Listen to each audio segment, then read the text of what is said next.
साथियों, सबसे पहले तो आप एक बात समझे, अगर आपका कोई व्हीकल लोन है, चाहे आपका एक्टिवा का लोन है, चाहे ट्रक का है, चाहे बस का है, कानून सबके लिए एक ही है।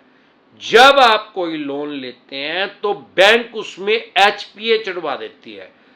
आपका अगर कोई लोन है तो आप अपनी आरसी देखें, आरसी की बैक साइड देखेंगे तो उसमें लाल रंग से, रेड कलर से एचपीए लिखा पाएगा, आगे उस बैंक या एनबीएफसी कंपनी का नाम लिखा पाएगा। इसका मतलब क्या है? इसका मतलब यह है कि ओनरशिप जो है उस वाहन की, उस व्हीकल की ओनरशिप, मालिकाना हक जो है उस बैंक या एनबीएफसी कंपनी के पास है जिससे आपने लोन लिया। अगर आप उस लोन को टाइमली चुका देते हैं या किसी कारण से लेट भी हो जाता है, लेट फीस देके, ब्याज प्लेंटी जुर्माना देके उसको चुका देते हैं, तो बैंक आपको एनओसी देता है, नो ऑब्जेक्शन सर्टिफिकेट। वो सर्टिफिकेट लेके आपको एसडीएम कोर्ट में जाना पड़ता है और आपको ओरिजिनल आरसी एसडीएम कोर्ट में जमा करवानी पड़ती है। वहां से आपको एक फॉर्म दोबारा मिलता है, वो फॉर्म लेके फिर दोबारा उस बैंक एनबीएफसी कंपनी में जाना पड़ता है, क्योंकि वो इंटीमेट करते हैं कि भाई ये ओरिजिनल है या फेक है। जब वो वहां से क्लियर होके आ जाता है, दोबारा से उस पर स्टैंप लग जाती है, मोबाइल नंबर बैंक के आदमी का लिखा जाता है, जो भी ऑथराइज्ड पर्सन है, तो दोबारा वो एसडीएम कोर्ट में जमा हो जाता है और आपकी आरसी ओरिजिनल वहां जमा हो जाती है और वहां से एक रसीद स्लिप मिल जाती है जिसके ब्याह पे आप उस व्हीकल को चला सकते हैं। कुछ दिन के बाद, 10-15 दिन या महीने के बाद गवर्नमेंट की प्रोसेसिंग होके वो आरसी जो आपकी रिकॉर्ड में जमा हो जाती है और एक नई आरसी इशू होती है एसडीएम कोर्ट से, जो कि सिर्फ आपके नाम होती है। बहुत सी जगह आरटीओ ऑफिस से होती है, बहुत सी जगह एसडीएम कोर्ट से होती है। अब जो नई आरसी होती है उसमें सिर्फ आपका नाम होता है। उसको बैक साइड में करके देखेंगे, एचपीए का कॉलम तो होगा लेकिन उस बैंक एनबीएफसी कंपनी का नाम नहीं होगा। यह तो है कानूनी प्रक्रिया, अगर आपने पैसा इनका टाइमली दे दिया तो। अब भगवान ना करे ईएमआई डिफॉल्ट होगी तो इनके पास क्या राइट्स, क्या अधिकार हैं? सबसे पहले तो ये कि आर्बिट्रेशन की प्रक्रिया करते हैं, सोल आर्बिट्रेटर का आपके पास नोटिस भेजते हैं। उससे भी पहले रिकॉल का नोटिस भेज देते हैं कि भाई मारे सारे पैसे दो, हम अब आपको पैसे नहीं देते। अपने जितने भी पैसे मारे हैं, आपने 5 साल के लिए लोन लिया, 2 साल के लिए लिया या 7 साल के लिए, मैक्सिमम व्हीकल लोन जो है 7 साल के लिए मिलता है। कोई भी बैंक या एनबीएफसी कंपनी 10 साल के लिए लोन नहीं देती, ये बात आप समझ ले। उसके बाद आपके पास सोल आर्बिट्रेटर का नोटिस भेजते हैं। सोल आर्बिट्रेटर का मतलब क्या है? आर्बिट्रेटर का नोटिस अगर आपके पास आ रहा है तो उससे डरे घबराए नहीं। आर्बिट्रेटर किसी जज का नाम नहीं है हमारे देश में। आर्बिट्रेशन एंड कॉन्सिलेशन एक्ट 1996 उसके ऊपर लिखा पाएगा। सबसे पहले अगर ऐसा कोई नोटिस आ रहा है तो आर्बिट्रेशन डिसेंट एडवाइज लिख के वीडियो देख लें, आपको पता लग जाएगा आर्बिट्रेशन की प्रक्रिया है क्या। रिकॉल का नोटिस आ रहा है तो रिकॉल डिसेंट एडवाइज लिख के वीडियो देख लें, तब भी आपको पता लग जाएगा। ऐसा कोई विषय, कोई टॉपिक नहीं है जिस पे अमरदीप कादियान ने वीडियो नहीं बना रखी, क्योंकि 2000 से भी ज्यादा वीडियो मैं बना चुका हूं ऑलरेडी। लोन से रिलेटेड है सारी, कोई और किसी टॉपिक पे मैंने वीडियो आज तक नहीं बनाई। सिर्फ हमारा जो चैनल है वो लोगों को अवेयर करने के लिए, लोगों को जागरूक करने के लिए है, लोगों को राइट्स बताने के लिए है, उनके अधिकार बताने के लिए है कि अगर आपकी लोन की ईएमआई डिफॉल्ट होगी तो एक क्राइम में कंसीडर नहीं होता। आपके 2 लोन डिफॉल्ट हो गए, 5 हो गए, 25 लोन भी आपके डिफॉल्ट हो गए, सबकी 5-5 ईएमआई भी डिफॉल्ट होगी तो भी ये क्राइम में कंसीडर नहीं होता। फिर चाहे आपका वो पर्सनल लोन है, बिजनेस लोन है, एजुकेशन लोन है, scooter, motorcycle, car, jeep, truck, बस का है, मकान, दुकान, जमीन जायदाद, फैक्ट्री, कारखाने का, स्कूल, कॉलेज, बंगला, कोठी, OD limit, CC limit, LAP या अन्य किसी तरह का लोन है। लोन की ईएमआई डिफॉल्ट होना क्राइम में कंसीडर नहीं होता। आर्बिट्रेशन के नोटिस के बाद ये क्या करते हैं, आपका चेक बाउंस का केस कर सकते हैं। मैक्सिमम, ज्यादातर अदर स्टेट में करते हैं। तो चेक बाउंस डिसेंट एडवाइज लिख के वीडियो देख लें, आपको पता लग जाएगा। इसमें एक चीज और करते हैं, ज्यादातर जब ऐसा कोई लोन देते हैं, व्हीकल लोन जब देते हैं, ज्यादातर तो एनबीएफसी कंपनियां ये काम करती हैं, वो एक ग्रंटर ले लेते हैं जिसको को बोरोवर भी बोलते हैं भाई, को एप्लीकांट भी बोलते हैं भाई, एक ग्रंटर ले लेते हैं आपसे। अब अगर आप किसी अननोन आदमी के लोन में गारंटर बन रहे हैं तो सबसे पहले सोच समझ लें। आप किसी भी तरह के, बहुत से बैंक, एनबीएफसी कंपनी तो अनसिक्योर लोन में भी गारंटर लेते हैं और सिक्योर लोन में तो बहुत से लेते ही हैं। गारंटर का मतलब क्या है? गारंटर का मतलब ये एक किस्म की जमानत, जैसे आप कोर्ट में बेल करवाते हैं, जमानत देते हैं, वो भी एक किस्म की जमानत आपने दे दी भाई, ये आदमी अगर इस व्हीकल का लोन नहीं भरेगा तो मैं भरूंगा। उसके भी चेक ले लेते हैं गारंटर के, उस चेक को भी ये बाउंस कर देते हैं।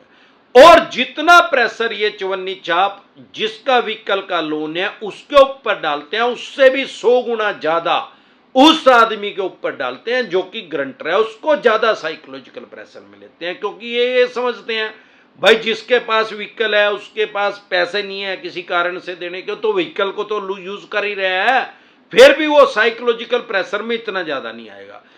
लेकिन जो गारंटर है वो तो व्हीकल यूज ही नहीं कर रहा है, उसने तो सिर्फ गारंटी दी है, उसको ज्यादा डराते हैं, वो ज्यादा साइकोलॉजिकल प्रेशर में आता है और वो फिर उस आदमी को साइकोलॉजिकल प्रेशर में लेते हैं जिसने वो व्हीकल ले रखा हो, क्योंकि वो कोई ना कोई उसका नोन है, यार प्यारा रिश्तेदार है, तभी तो उसने उसकी गारंटी दी है। ऐसे राह चलते किसी भिखारी की तो कोई गारंटी देगा नहीं।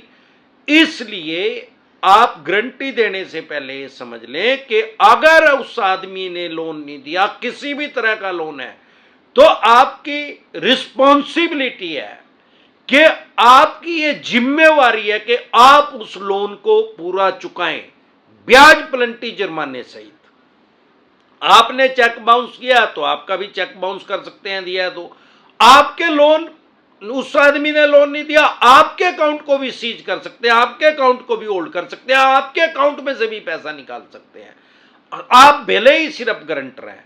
यह बात आप समझ लें। ज्यादा से ज्यादा चेक बाउंस का केस करेंगे। उसके अलावा गाड़ी रिकवर, जैसे चवन्नी छाप छीना झपटी करते हैं, खोजते हैं, ऐसे इनके पास कोई राइट्स, कोई अधिकार नहीं है कि राह चलती आपकी गाड़ी को छीन लिया जाए या खोज लिया जाए।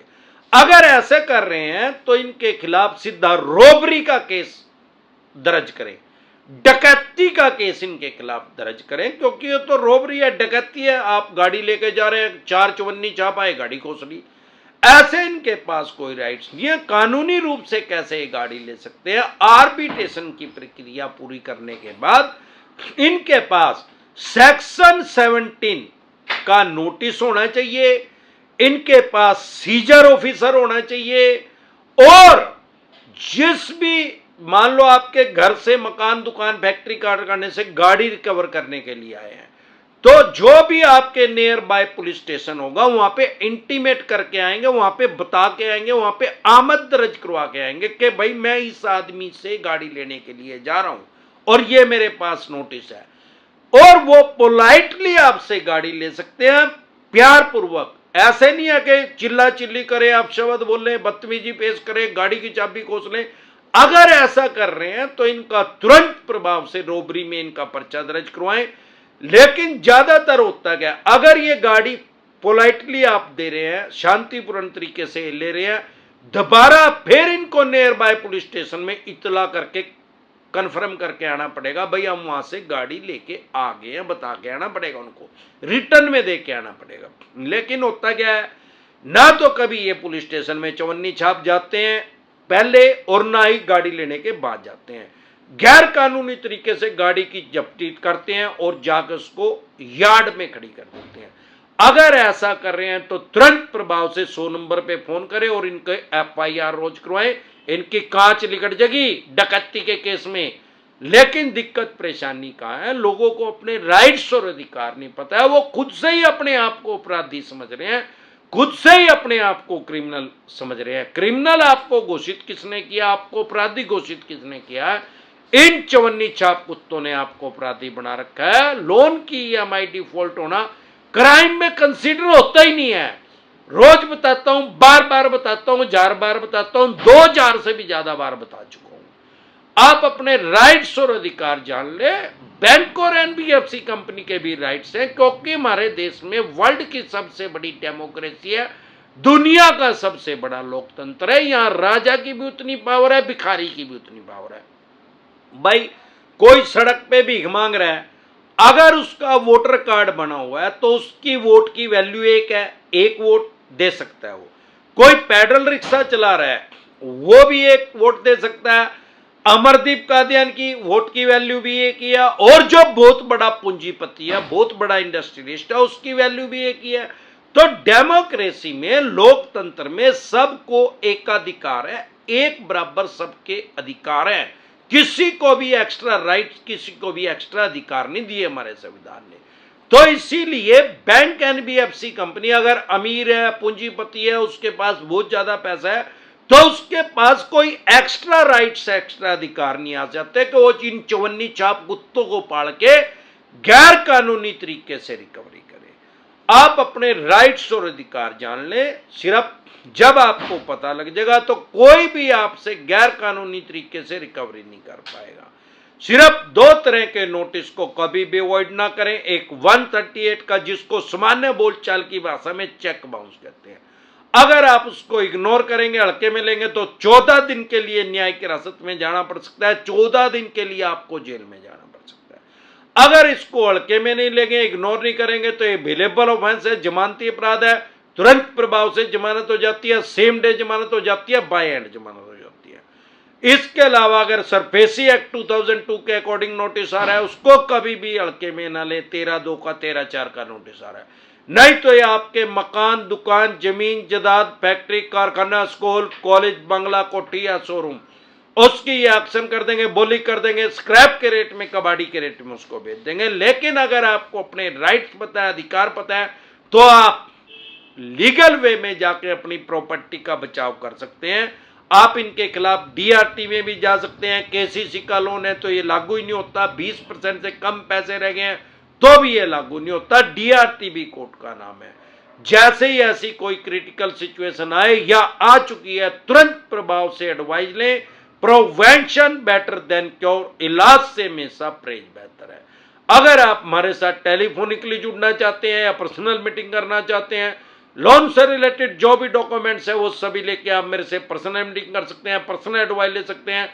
फिर आपके पास सरफेसी एक्ट 2002 के अकॉर्डिंग नोटिस आया, 13/2 का, 13/4 का, सिंबॉलिक पोजीशन का, फिजिकल पोजीशन का, डीएम साहब का, या 138 नेगोशिएबल इंस्ट्रूमेंट एक्ट 1881 का, या पेमेंट एंड सेटलमेंट एक्ट 2007 का, या आर्बिट्रेशन एंड कंसोलिडेशन एक्ट 1996 का, या रिकॉल नोटिस आया, अन्य किसी भी तरह का कोई भी नोटिस आपके पास आया है, लोन से रिलेटेड जो भी डॉक्यूमेंट्स आपके पास हैं वो सभी लेके आप मेरे से पर्सनल मीटिंग कर सकते हैं, पर्सनल एडवाइस ले सकते हैं, या टेलीफोनिकली भी एडवाइस ले सकते हैं। हमारे साथ जुड़ने का क्या प्रोसेस है, आपकी स्क्रीन पे कमेंट बॉक्स के अंदर एक नंबर आया हुआ है 9306347314। इस नंबर को सेव करके डायरेक्ट कॉल करेंगे, कोई रिप्लाई नहीं आएगा। व्हाट्सएप कॉल करेंगे, कोई रिप्लाई नहीं आएगा। व्हाट्सएप मैसेज करेंगे तो तुरंत प्रभाव से रिप्लाई आएगा कि कैसे आप हमारे साथ टेलीफोनिकली जुड़ सकते हैं या पर्सनल मीटिंग कर सकते हैं। एक बार जोर से मिलकर नारा लगाएंगे, बोल पे गंजे टकले, जय ससुराल वालों की।